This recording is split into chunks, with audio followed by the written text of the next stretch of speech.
This just goes to show you, maybe don't take a shortcut without a GPS. Otherwise you get lost for like 10 years and have to hang out on a gorgeous beach with Charlize Theron for a while. Yeah, I don't need this. Let's talk about The Odyssey.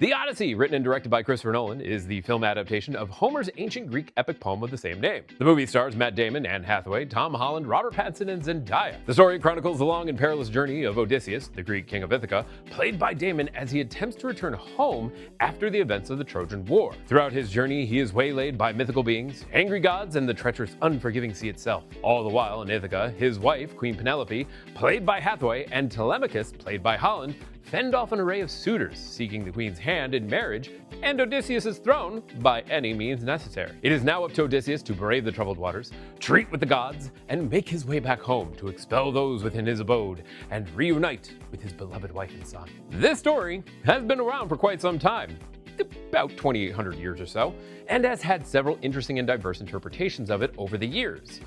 This film version of Homer's epic tale felt like the most grounded and down-to-earth retelling of the poem, even with all the mythical creatures, gods, and magical occurrences. The film portrays these events in such a way that it feels like these incidents could have taken place on our world. I think that is one of Nolan's greatest attributes as a writer and director, especially when it comes to his fantasy movies, presenting the abnormal as normal. What would it take and look like to dress like a bat fighting crime? How would planet hopping and gravitational pulls affect a person's timeline and existence? Could we enter the dreams of another to affect their personality and thinking? Many of these concepts are over-the-top fantasies, yet in these films, they seem realistic. The same goes for this movie, and it works amazingly well. The magical elements, which should feel otherworldly in this, come off as authentic and quite terrifying. Do you ever see a movie where someone does a bit of magic that is helpful in nature, and then everyone is terrified of them, calls them a witch, and ostracizes them for it? You watch that and say, hey, wait, that's good magic. How could anyone be afraid of that? Yeah, none of that is here. This is the type of magic that those folks would and should be afraid of. I won't go into any detail, but the Cyclops and Circe scenes are straight up horror fest. The one god we see throughout the movie, Athena, played by Zendaya, only appears to Odysseus as a palatable presence that his mind can grasp with ease. There is never a moment where we see her with a glowing aura or a spear and shield as she's depicted in other mediums. She is a god. Why would she need any of those things, especially if she is just there to guide Odysseus through his troubles? It makes sense that she comes off as a more sympathetic, earthly figure instead of a towering, brutish monolith that Odysseus would be afraid of. This film boils down to the personal journey of a man not only trying to physically get home, but mentally get there as well. And I'm here for it. Part of the description for this movie calls it an action film, and I agree with that, but in all honesty, it feels like a character study that people can relate to. This could have been a film where he goes from island to island saying, I just want to go home the entire time. But that's not what we have here. Instead, it's an examination about losing oneself and the guilt that comes with it. Oh yeah, and the action, it's a lot of fun. Fairly intense at times. The acting in this is stellar. From the main characters to the smaller roles, I could honestly say there was never one person in here that felt out of place, especially considering the amount of talent involved. Matt Damon does an amazing job of anchoring this film with an awesome amount of gravitas and depth. This could have been a one-note characterization, but instead shows how complicated and truly tragic our hero and his journey to redemption is. This is awesome, and Damon does a great job. Speaking of awesome, Damon's beard game is on point in this one. Love it.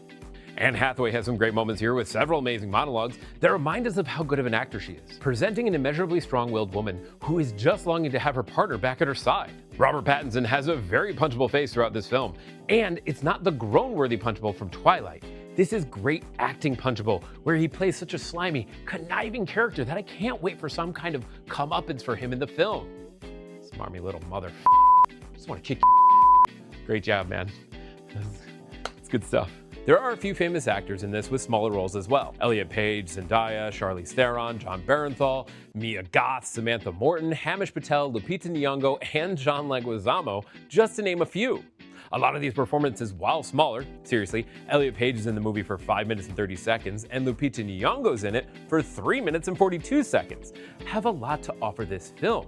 And their pedigree as named actors only enhances the movie as a whole. What's funny to me is most of the roles could have been taken up by no-name actors, but Nolan filled these parts with recognizable faces due to the character significance and the impact they provide to the story. I would be hard-pressed to know a lot of the names of the characters within the movie, but it is made easier when I see Mia Goth and go, oh yeah, she's Penelope's handmaid. I can follow that easily. A lot of these folks probably got the call, jumped on the chance for these roles, especially if it meant working with Nolan in what is probably going to be one of the best movies of the year. There are two actors in particular I want to shout out here, as I thought their performances were very good. Himesh Patel, who plays the role of Odysseus' second-in-command, goes toe-to-toe with Damon, giving a performance that shows what this actor is capable of. Makes me want to find more of his movies and check them out. Then there's John Leguizamo. He once again proves what a versatile actor he is by pulling off a wonderfully heartwarming and dedicated performance. He plays a swineherder who is Odysseus' most faithful servant and views the king of Ithaca as a son, showing a true devotion that is only rivaled by Telemachus and Penelope. Absolutely amazing job. Of course, I may be a little biased here, as he is a favorite of mine. Luigi Mario for life. Audio and visual-wise, the movie looks and sounds gorgeous, with a score composed by Ludwig Göransson that is both haunting and beautiful. It does an amazing job of building tension in the film's most harrowing scenes. Not gonna lie, I felt some of these in my chest. While there are a couple of scenes that may be a little dark and hard to see, I believe that these were made to enhance the moment instead of take away from it. It's not as if it was poorly lit, it's just atmospheric. The rest of the film is a stunning monument to the power of great cinematography. From the ocean, to the palace, to the various sea islands, and even Troy itself. Everything here looks visually beautiful. They also kept the CGI to a minimum, which made me quite happy. Nolan is known for his practical effects, going out of his way to emphasize a movie's realistic look. There are some moments that one cannot avoid, but you can limit by keeping things out of focus or not prominent enough for people to get a good look at as a possible out-of-place CGI mess. He does that here, and it blends well into the narrative. The Odyssey is a great movie with a personal and important theme about grief, guilt, and redemption. It is a visual treat with some amazing performances by some excellent actors. The action and tension throughout the film build into a satisfying crescendo. This movie is getting the highest of honors. It's Podie approved. Have you seen The Odyssey? What did you think of it? Let me know in the comments down below. I would love to hear from you. If you enjoyed this, please don't forget to like, share, and subscribe to the channel. Thank you once again for joining me today. My name is Ryan.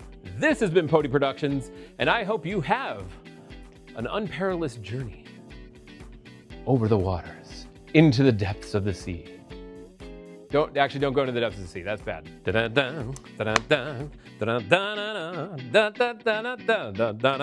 what's actually really funny is I keep saying Odyssey so much, and I wrote it down so many times that the song from Mario Odyssey keeps getting stuck in my head. Odyssey, yes indeed. Odyssey, yes indeed. I really like that song. It was cool.